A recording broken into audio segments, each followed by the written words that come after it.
Hello everyone, this is Aegon of Astora, and welcome back to my caster build playthrough of Dark Souls Remastered. This is episode number 12 being recorded on Saturday the 14th of July. I hope you're all having a fantastic day whenever it is you find yourself watching this.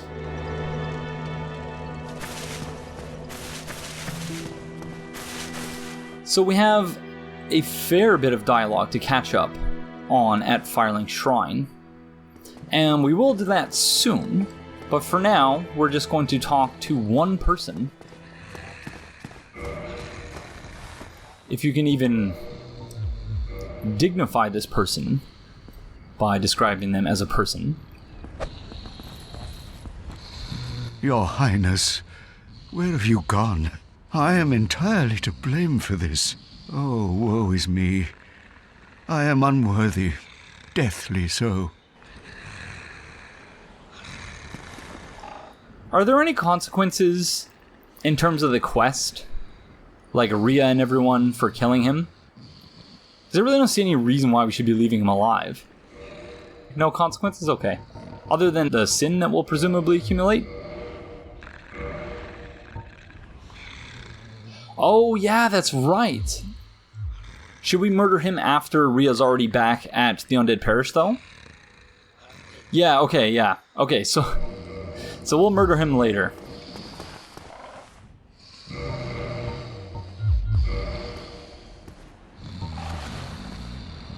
You got something coming for you, friend?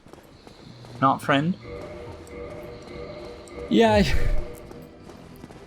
you know, one of the things that's great about the Souls games is in how they generally blur the lines in terms of morality, but Petrus, it seems to me, is pretty much irredeemably immoral. I'd be interested in hearing if there are any dissenting viewpoints on that.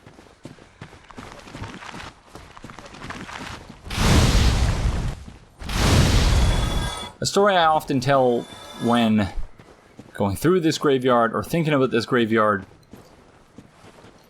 and I've told it probably 30 or 40 times, but I might as well rehash it one more time, is that when I first started playing Dark Souls, this is the only path that I, at least initially, saw. I thought this was where I was supposed to go. But I just got obliterated over and over and over again by these skeletons.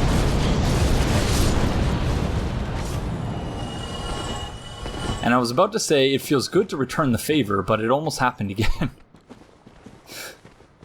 And as I mentioned earlier, almost certainly in this playthrough as well, following that misadventure, I went to New Londo Ruins. That was the next place I went, and died repeatedly to the ghosts. So really, it's amazing. Oh, one of them dropped? A Murakumo. Really? I didn't even know they could drop that. Giant curved sword forged using special methods in an eastern land. This unparalleled weapon cuts like a katana, but is heavier than a nata machete. Requires extreme strength, dexterity, and stamina to wield. The Murakumo, another FromSoft mascot sword. So it says extreme strength and dexterity, but it's only 2813.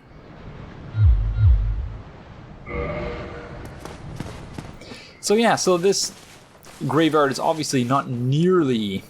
That's where the binoculars were. It's not nearly as imposing as it once was. Or at least as it is at the beginning of the game. But... And I never even considered that this is the spot where you're given the binoculars. But pretty clearly, as Sweet D's robe covers half of the screen, pretty clearly they did this with the intent of encouraging the player to look at their surroundings.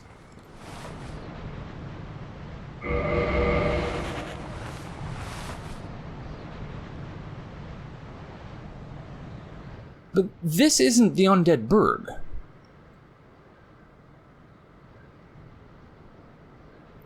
Is that New Londo?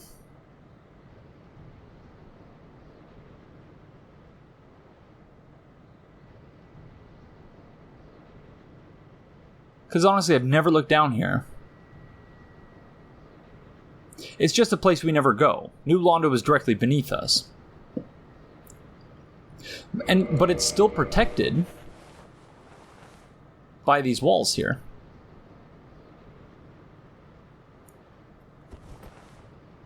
I gotta imagine that if Dark Souls 1 was nearly as popular as the franchise became,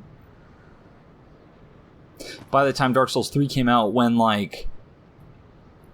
by the time Dark Souls 3 was out, everyone was speculating about where we were going to be going for the DLC. You know, are we going to be going to the deep? Are we going to be going here or there or wherever? I imagine that at some point, someone would have looked down here and said, oh, I wonder if that's where we're going for the DLC, before Artorias of the Abyss became a thing. It could be an upper district of New Londo. Architecture looks similar. You can see there are even more surrounding walls after that one. Presumably they all have towns in them. Yep. So they're like sectors. It's kind of like the Hunger Games. Maybe it's the not-so-dead parish. Potentially. We're going to Armored Core World next. That's another potential game we could stream.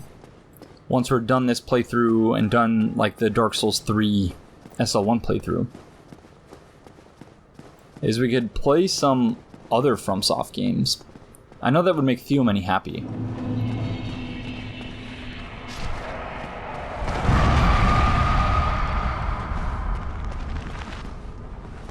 So these skeletons are tied to the Pyromancer, who's at the bonfire over here. So really no point in killing them other than to get them out of the way momentarily.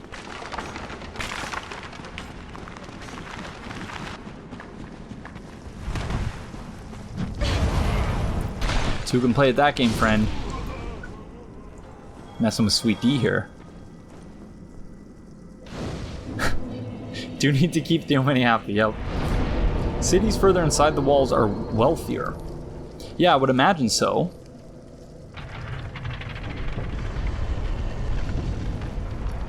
I nearly bought a FromSoft game from a game console I don't even own yet because I wanted to maximize my collection. Which console is that?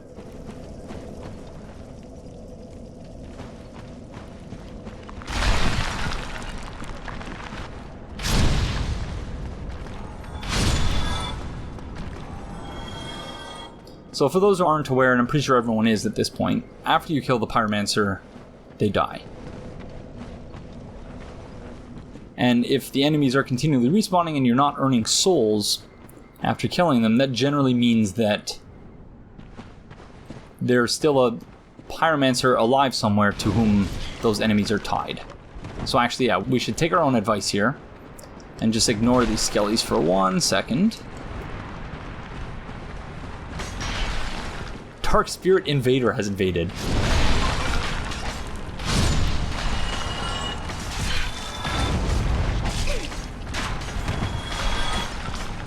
Oh, the camera here.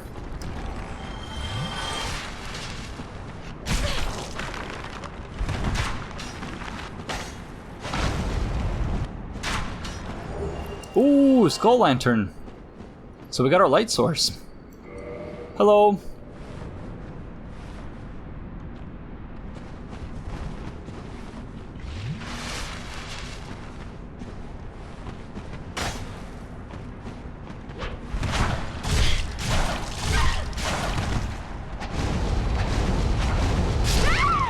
GG.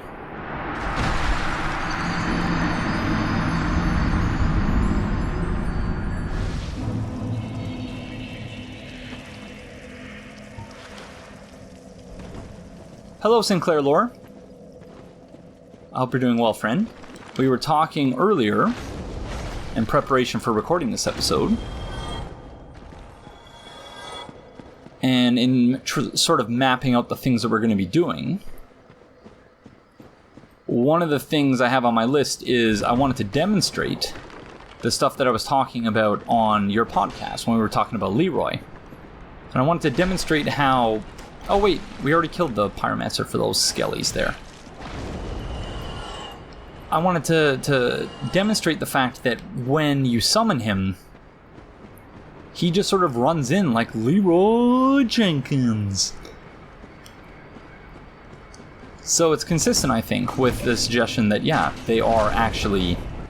that Leeroy is actually meant to be a reference to Paladin Leeroy Jenkins. Paladin Leeroy is meant to be a reference to Leeroy Jenkins, I should say. So if there's anyone in the chat or watching this on YouTube who hasn't yet A, subscribed to Sinclair Lore's YouTube channel, and B, hasn't heard my appearance on her Dark Souls Lore podcast, I would recommend doing both things ASAP.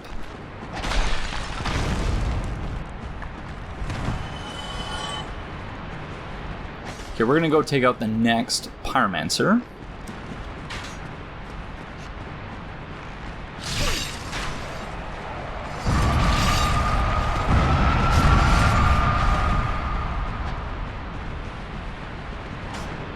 I was also talking in, I think it was the previous episode, one of the two I just edited and uploaded, about how embarrassed I was about the whole Snack Covenant thing. I'm sure JSF will have more time to make content shortly, seeing as he has finished his dissertation and is now just waiting to be able to officially graduate. Like, there's a whole bureaucratic procedure that follows from a successful dissertation defense. But obviously I can't speak for JSF, so I'm not sure.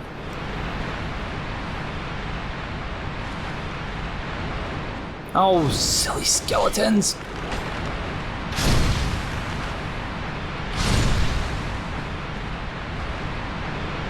They're just gonna respawn forever, so we gotta quit and reload.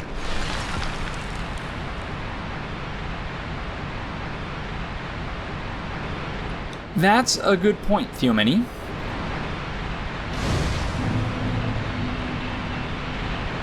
And something that I didn't mention earlier, because I don't want to necessarily get anyone's hopes up. Oh, are we being invaded immediately? Or is that just a skeleton?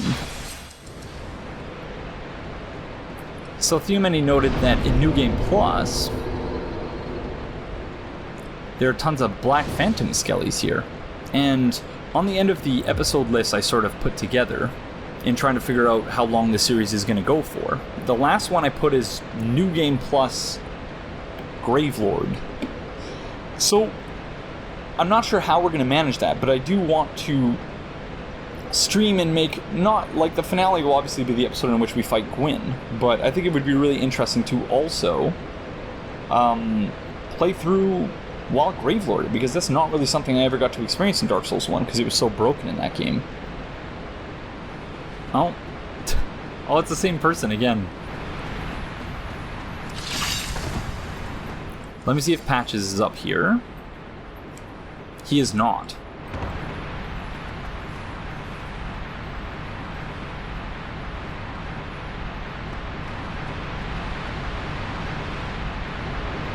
But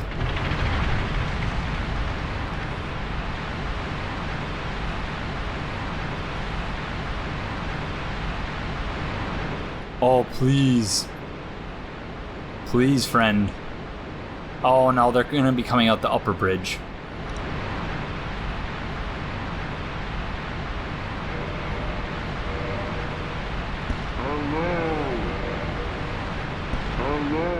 Oh, gosh darn it.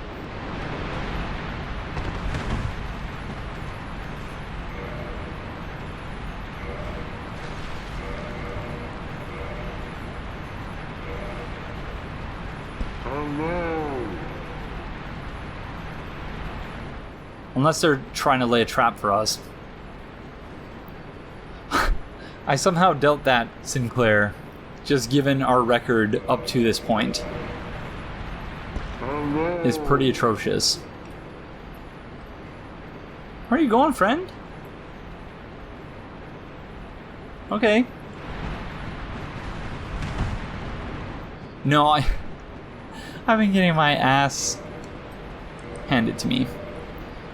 For those who aren't aware, the statues which have the Mask of the Mother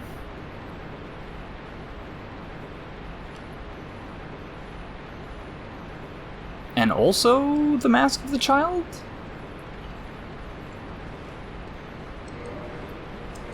The ones who have the Mask of the Mother are supposed to be the ones who shoot spikes at you.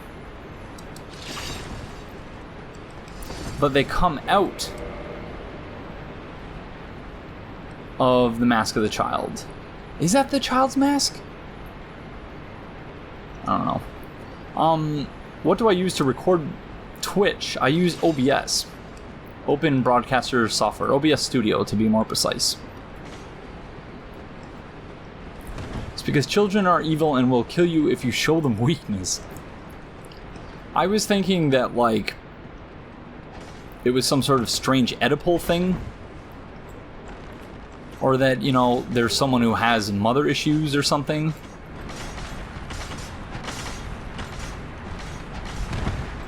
Where are you going, friend?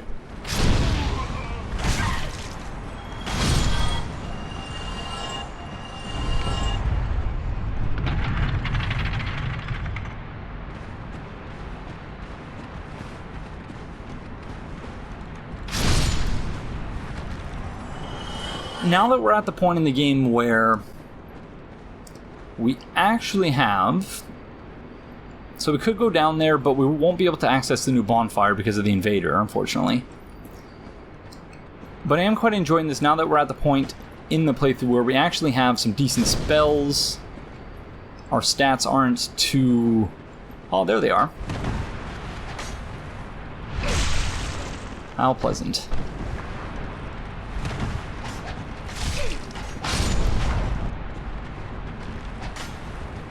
Okay. Thank you.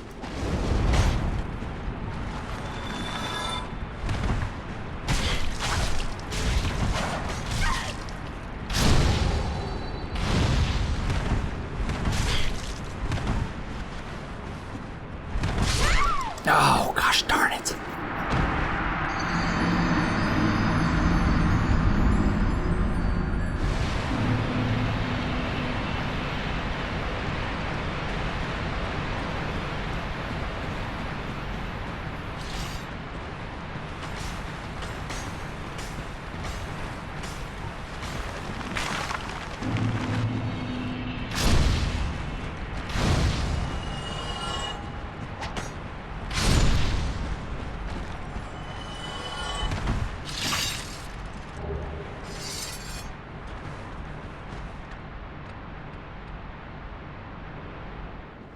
Shenantics, if you're just starting streaming, I would recommend just using the internal...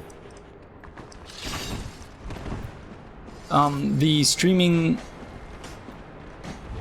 platform that PS4 provides internally. Because if you look at my channel, that's, up to this point anyway, probably most of the streaming I've done. Oh my gosh. That was a skelly... There were so many skeletons doing the exact same move there. That was frightening. So yeah, with especially if you're just getting started, the PS4 streaming software is more than sufficient, I think. And then once you've been doing it for a while and you are tired of the PS4 and it's the things it can't do, then you can invest a little bit more and get something else. But if you're just getting started, really the PS4's interface is more than enough for now anyway. And you could even stream at 60 FPS, which is great. So we got some crystal lizards over there. This is another one of those areas that I don't know exceptionally well because I generally just run through it.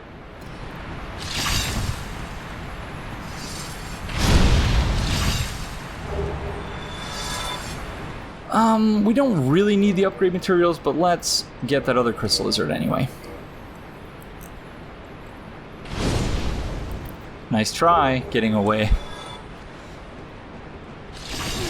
No, come on.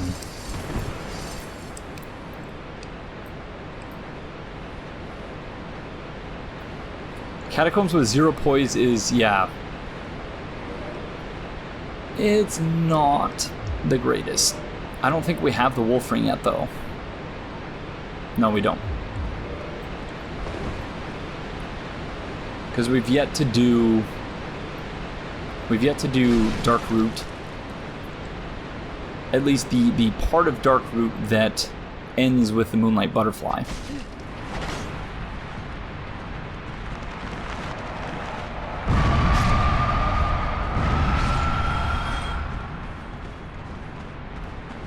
Okay, so I think we want to roll here?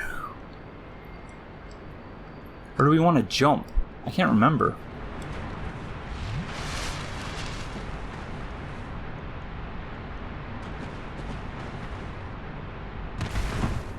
No, yeah, we should have rolled. Gosh darn it.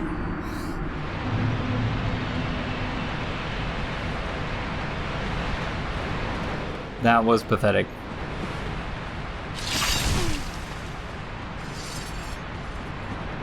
Be gone with you. You'll spoil my focus. That is one instance where my tendency to make all NPC voices sound like emphysema patients. That's definitely one instance in which it makes sense, because that's exactly how he sounds. Gosh, it's so dark though. Like, you used to be able to see the platform, the first one that you need to roll onto. So you just have to take a leap of faith there, unless you throw a prism stone.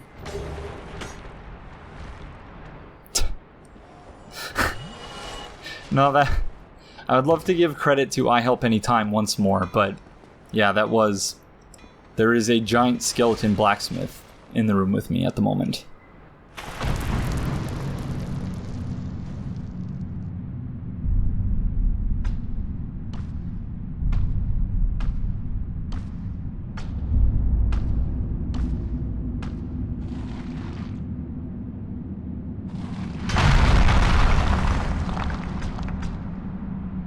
Be gone with you.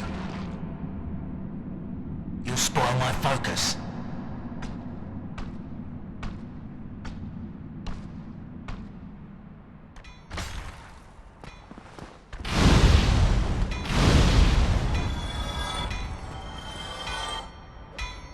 Yep. Pretty ridiculous.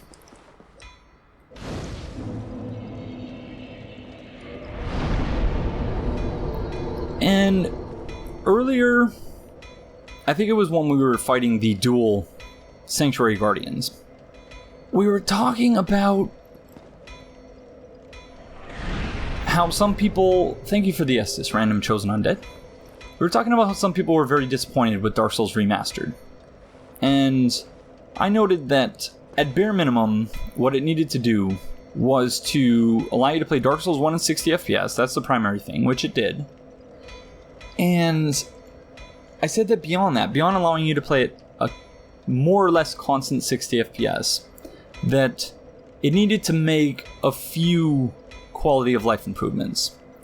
And so, objectively speaking, at least when you look at it in that way, that for players like me who only ever play Dark Souls at 30 FPS or lower, you know, I think 60 FPS Dark Souls is amazing. You know, they could have done more, but how much more did they do? So things like being able to resize the UI, not a big deal whatsoever for PC players, because they've been able to do that for ages, but not console players. And then the other thing is just, you know, little things like allowing you to use more than one soul if you have it. If you want to use 2 large souls of a lost undead, you can do that. Little things like that. And it's weird to me that they would have added a bonfire here. And I'm led to understand it's a warpable bonfire, so let's verify that actually.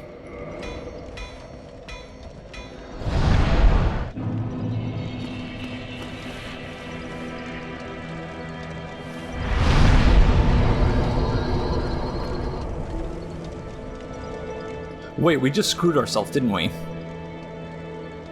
So it's not a warpable bonfire? Oh no, Catacombs, yeah, there wasn't... Okay, there was no warpable bonfire before. I just got really scared.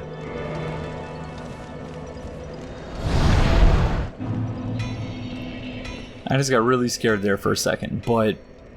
It's warpable because all blacksmith bonfires are warpable. Well, except that there didn't used to be a bonfire here. That's the weird thing, and... Like, Andre has the Undead Parish bonfire, but...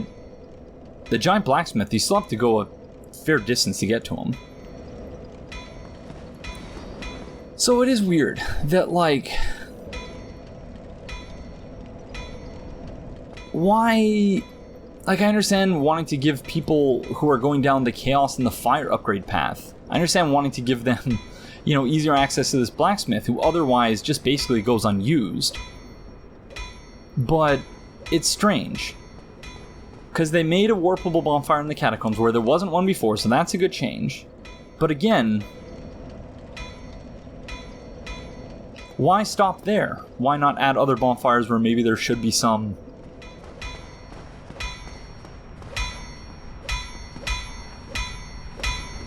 Hi, friend. I do really like how he's just making do with what he has here. I think that's really cool.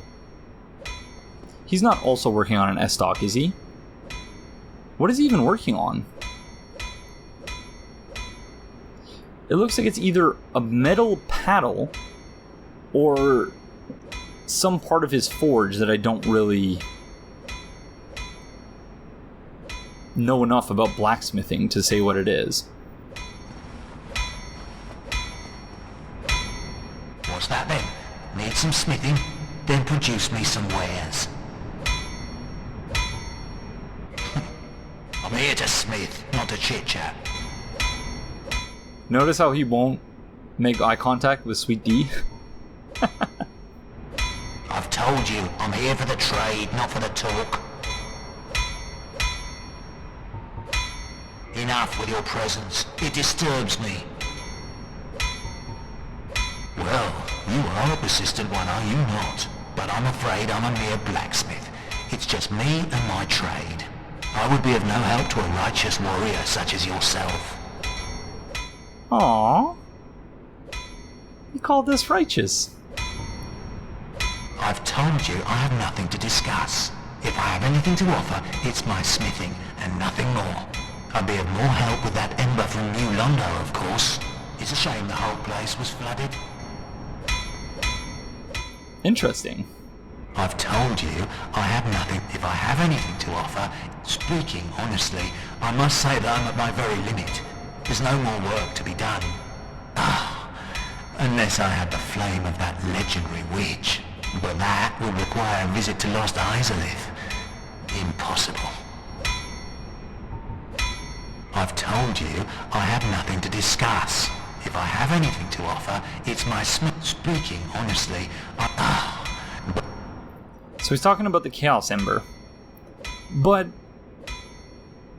is that meant to suggest, can you also give him the very large ember? Because I didn't know that. Yeah, I've heard suggestions that like they screwed up while recording his audio, but I think that's just how they meant for him to sound. And that maybe they just went a little bit overboard with the effects. Well, what was that about? Don't be coming around here without a good reason. Nah, it's an over... Okay, interesting. So again, you could question why, if this is indeed an error, why they would not have fixed that, despite adding a bonfire right there, doing things like that. If that'll be all, then be gone with you. You'll spoil my focus. Yeah, that's an interesting an interesting suggestion, Hunter M. I hadn't heard that before. See, now the only problem with this is that we actually aren't finished above.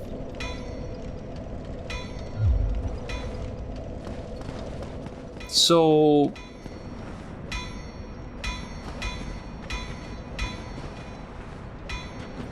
I guess we could do it in reverse. That's not something I've ever done. Oh no.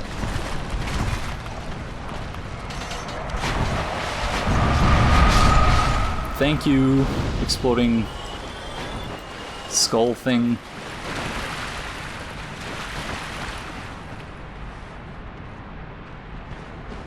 Twitch spam deceptive.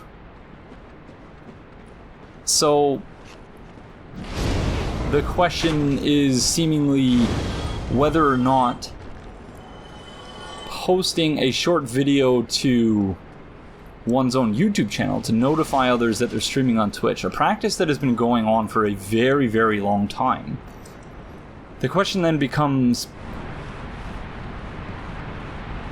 whether that's spam or not. I somehow don't think so, because it's not obtrusive, it's not deceptive, it's literally you're just saying, I'm streaming on Twitch, here's a link. Because not everyone is signed up for Twitch. YouTube continues to clamp down. Just got a strike for posting a video letting our subscribers know the WAN show is live. Basically, they are mad that we're publicizing our stream on Twitch. Yet another move towards YouTube owning the audience rather than the creators having control of that relationship. Oh, very interesting. Alright. I'm gonna keep doing it. And if it's just a strike, it's not a big deal. Because things like strikes are a much bigger deal for... Yeah, that was what I was just thinking, Hunter M, that YouTube wants people to stream on YouTube, which makes Twitch a competitor. So that's just, you know... Yeah, I agree with Shinobi. That's pretty much the obvious motivation behind it, that they're trying to gain market share from Twitch in terms of streaming. The issue with the strikes for channels that are monetized is that it sort of demonetizes their videos. The major concern for me would be is if they limited my upload, like they limit the length of the videos you can upload to 10 minutes or something. But it wouldn't be an issue for me if I couldn't monetize my videos, because none of my videos are monetized. So if I get a strike, I'll stop doing it. But in the meantime, I'm just going to keep doing it. Because, yeah, that way people who don't otherwise know that I'm streaming can come and join us. Be wary of feet. That is a very good message. No!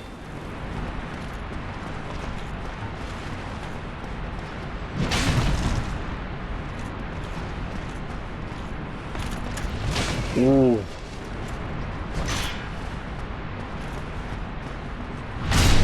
I know that some of the Game of Thrones lore streamers have come over to Twitch because of YouTube demonetizing. So like Westeros history?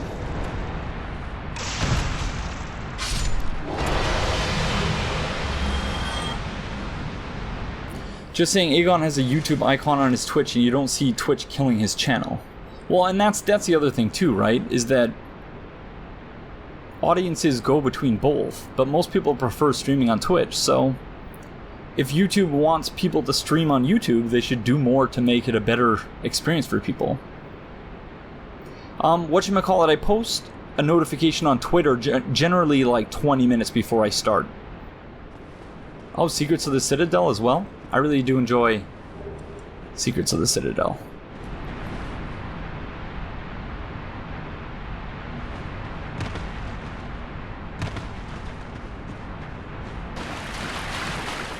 Okay. More carrot, less stick. Indeed. But that's the issue with a lot of things. Okay, we went that way. Is it literally just the same spot? Oh my gosh. Yeah, so we have to warp back up. But the problem is, since we sat at another bonfire, we need to go all the way back to Firelink in order to explore the upper parts of the Catacombs.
Online play item, lure phantoms from other worlds. Only Covenanter can use the item while Hollows cannot. What? So is that to say only members of this Covenant can use this? Full stop. You need to be in human form. Okay, let's save quit. Okay, let's try that again. So the dreadful eyes of death spread disaster across neighboring worlds. Phantoms lured to the host world may end up as victims, allowing the eyes of death to multiply and leading to further proliferation of Bane. So I presume they're not talking about Bane from Batman. Further proliferation of Bane. So just like more Banes. A cause of great distress or annoyance. Something typically poison that causes death. So the Eye of Death is basically like it poisons worlds. I assume they're talking about Bane or Darth Bane potentially, but it's probably Bane from Batman Forever. That Bane specifically.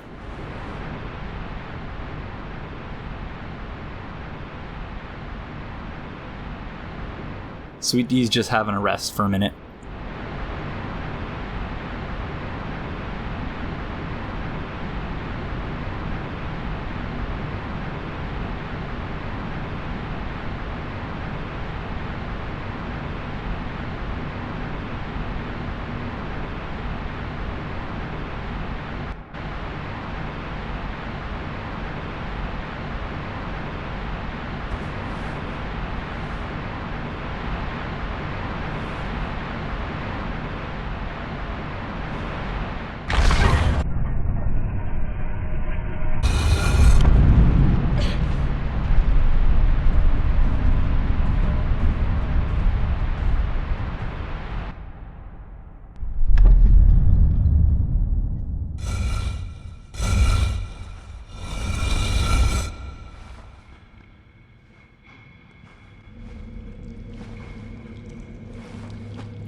we're in the boss room.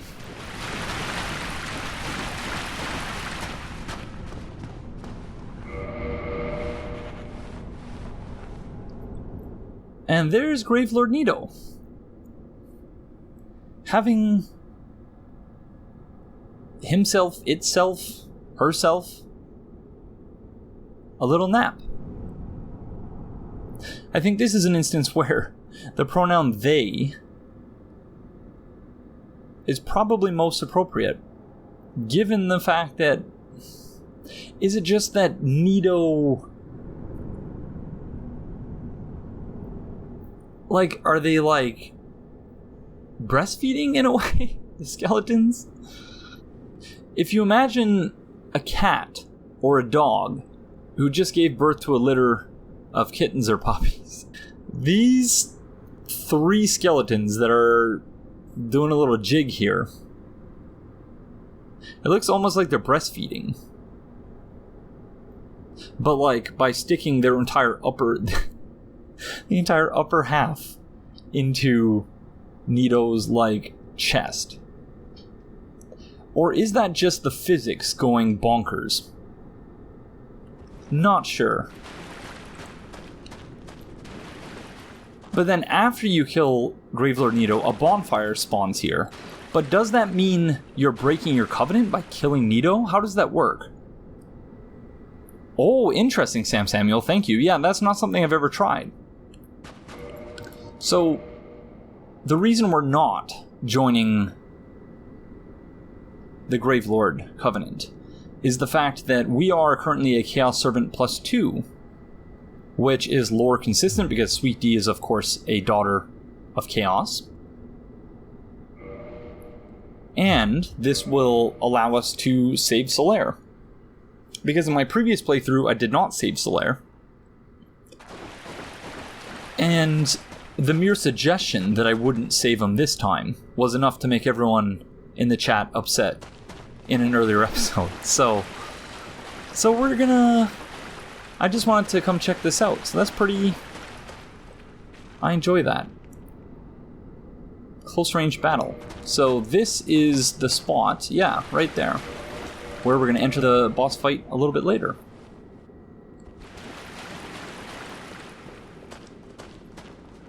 Nestle in coffin. Quite comfortable.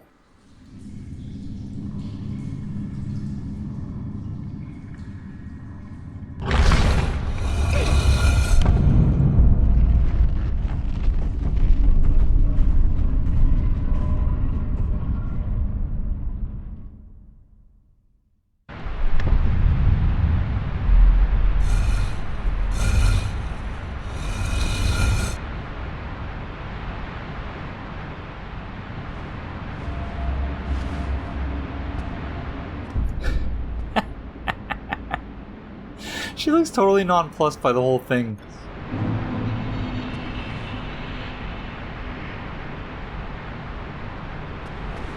Okay.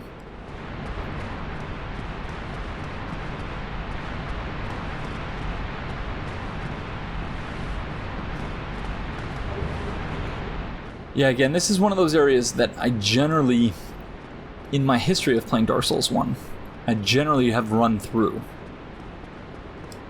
So, no, skeleton, don't you dare. Don't you dare. No. Should've seen that coming.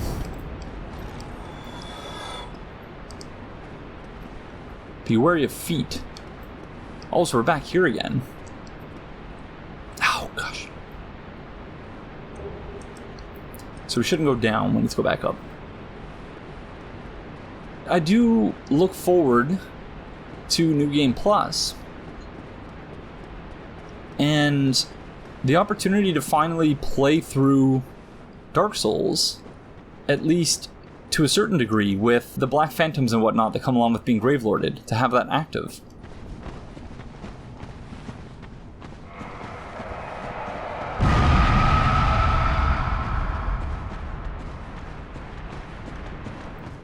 Because I've only seen it sparingly Like, I've seen a Black Phantom here and there, but nothing like the playthroughs that up until this point were largely inaccessible to console players. Like, it won't be perma Gravelord or anything, but in the areas where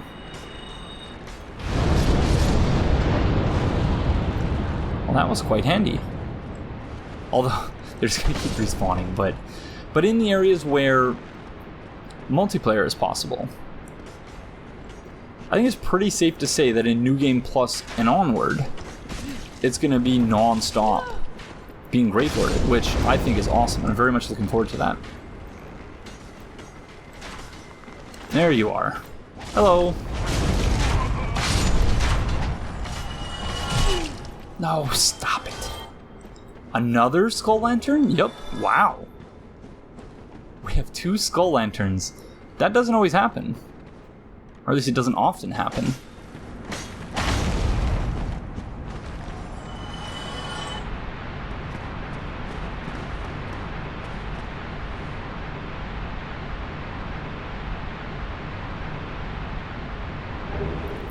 Dark Moon Seance Ring.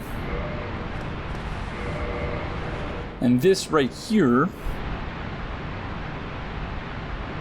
I don't know if Vatividia was the only one who had this thought, but I do remember in Vatividia's video on Solaire, he suggested that this was Solaire as the firstborn, in part because they seem to be carrying a Sunlight Straightsword.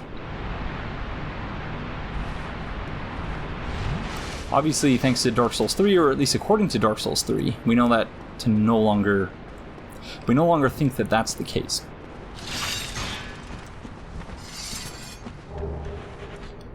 Twop. The subject of much consternation in Dark Souls 1. Outland Miracle, foreign to the Way of White, slows all walking within effect area. This miracle is normally used to flee as it slows walking, but does not affect attacks, but nevertheless defines peace perfectly. I'm not... Is that last line meant to be sarcastic? It reads sarcastically to me. Okay. So we're good to go to the boss now, I think. I don't know that we've missed anything. Stop it! Silly skeleton.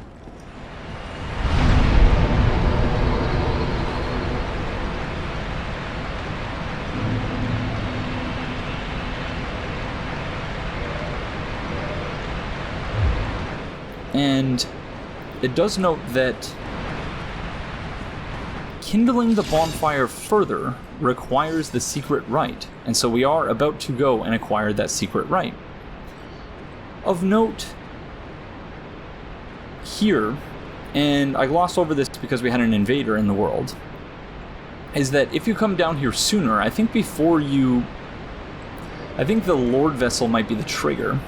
For a second I thought that skeleton over there was Patches. But Patches is here. And when you first come to this bridge here, it will look just like this. But then as soon as you start walking on it, Patches will push the lever, or pull the lever, and you will fall to your death. And so you could go down the long way, or you could warp to the bonfire, Vamos's bonfire, the Catacombs bonfire. If you said... The way that shield slid off the bridge made no sense. So you could do that, or if you want to get down to Leeroy Summon Sign, you could just do this.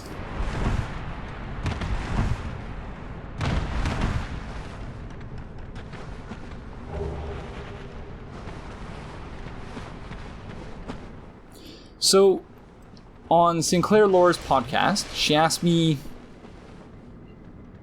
whether, or a viewer submitted a question asking whether Leeroy Jenkins was a reference to, whether Paladin Leeroy was a reference to Leeroy Jenkins. Leeroy Jenkins, just a review, is someone like in the very early days of WoW, and the very early days of memes on the internet, things like that. Someone released a video which essentially shows a bunch of people preparing for a raid in World of Warcraft. And their Paladin Leeroy Jenkins was away from his keyboard. He came back and said, Leeroy Jenkins, and then just ran in and then... 3-3, repeating, of course, percentage of survival. Oh, it's a lot better than we usually do. Alright, chums up. Ready, guys? Let's do this. Leeroy Jenkins! Oh my god, he just ran in. Save him! Oh, geez, stick to the plane! Oh, Jesus. Let's go. Let's go. Stick to the pledge. The question is whether or not FromSoft is here making a reference to Leeroy Jenkins. And beyond sort of questions about whether or not FromSoft pays attention to Western culture and all that,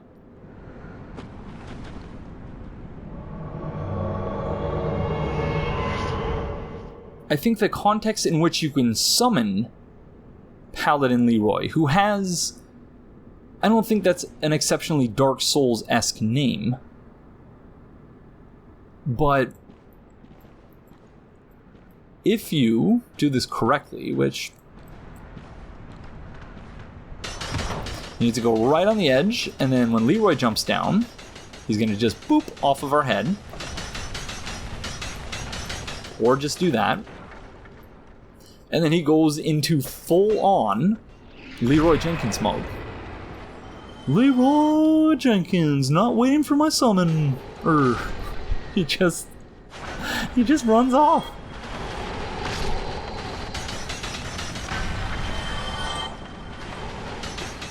And so a very...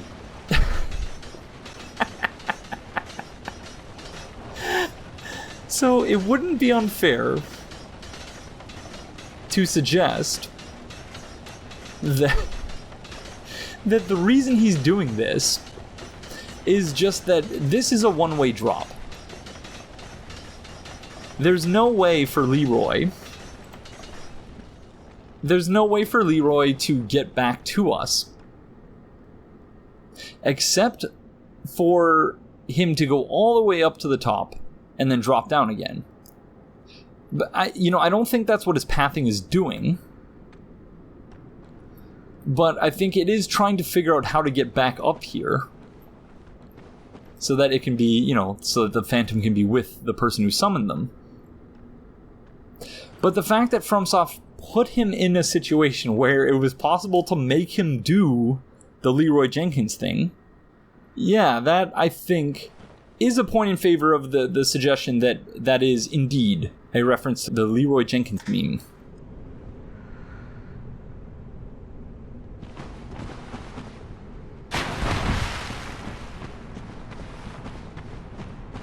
I don't know that I've ever got that item, but I presume you're supposed to get it by going down on that side, but...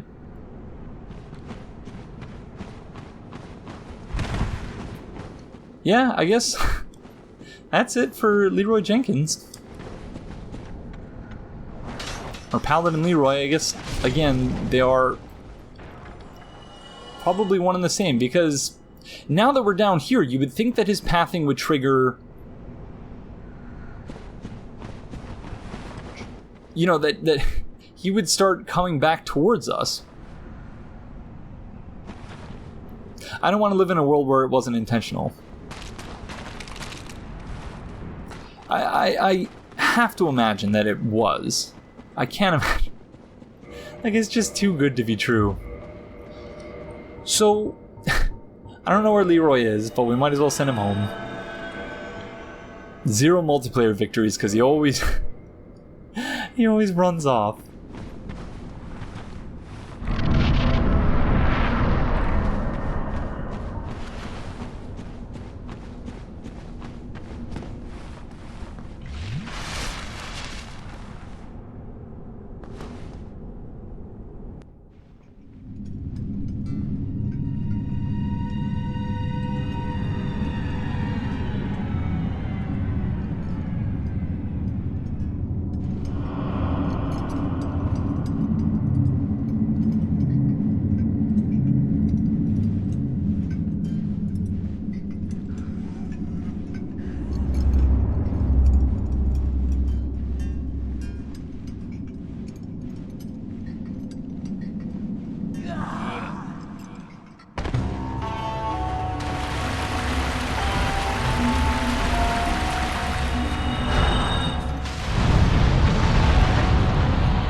Did I seriously not hit Pinwheel there?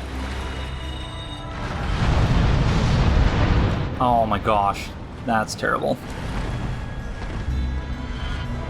So my idea was to one-shot Pinwheel, which I suppose I could still manage.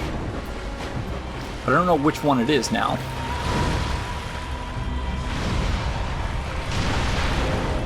Dagnabbit.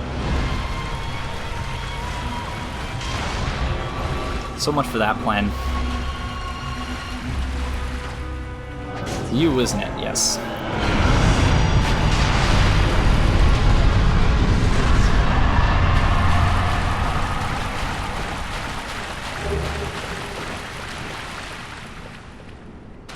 Which mask is it?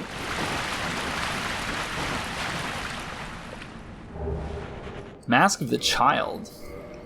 One of the 3 masks of the Pinwheel, the necromancer who stole the power of the Gravelord and reigns over the Catacombs. This mask, belonging to the naive child, slightly raises stamina recovery speed. So, in terms of... Oh, we almost died there.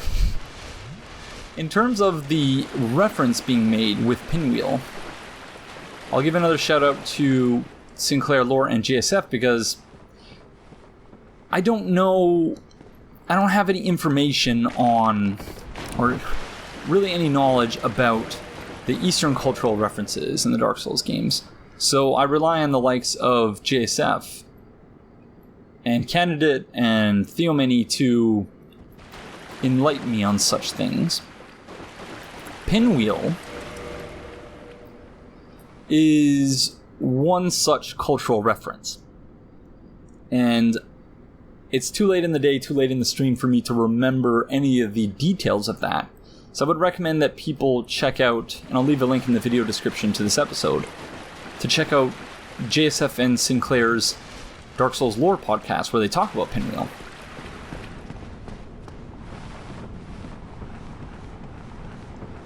Because, yeah, it'd be much better than me trying to remember the vague details that I, just can't remember.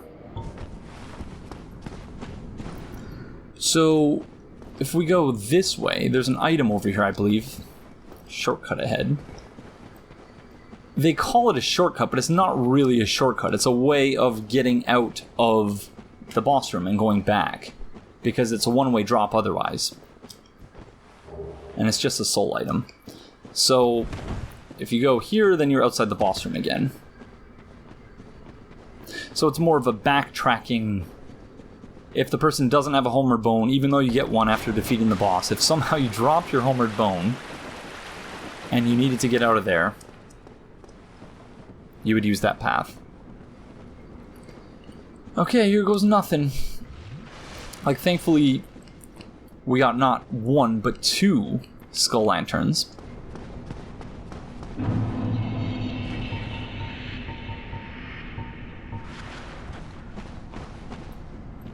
That is frightening, though.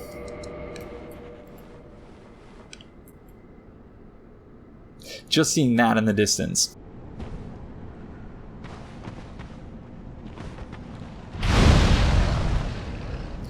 Can someone correct me if I'm wrong, or enlighten me as to the reasons why, if I'm right? But I believe that the skeletons, or the enemies in this area more generally, are weak to fire.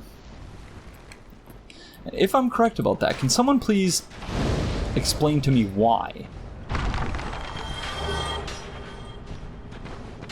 Or am I just imagining that they're weak to fire? I seem to recall that being a thing.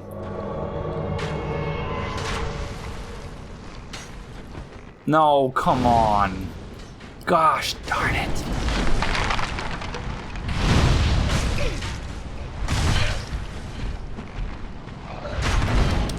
Of all the places to invade, that's like a true Dark Wraith, that person.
Maybe we should... Let's mix this up.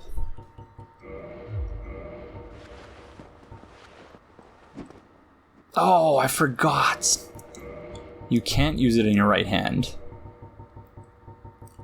That is not nice, FromSoft.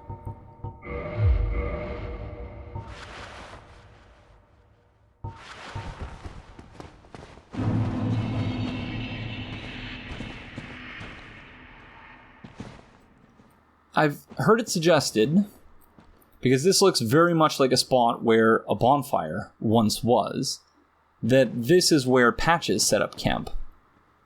Because there's some ropes, which maybe he used to lower, I don't know, a couple lanterns. But if he's undead, I don't know. I have heard that suggested though. I think it's an interesting idea. But if it's just like a plain bonfire,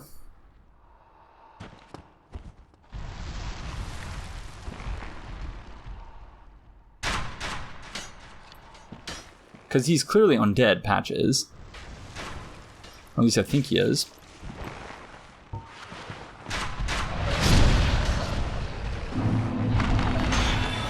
Or someone else. Oh yeah, that's, yeah. Well, because I was thinking maybe he used the ropes to lower the treasure down there that he uses to lure you to the edge and all that. But I think it'd be much simpler to just say that, yeah, that is...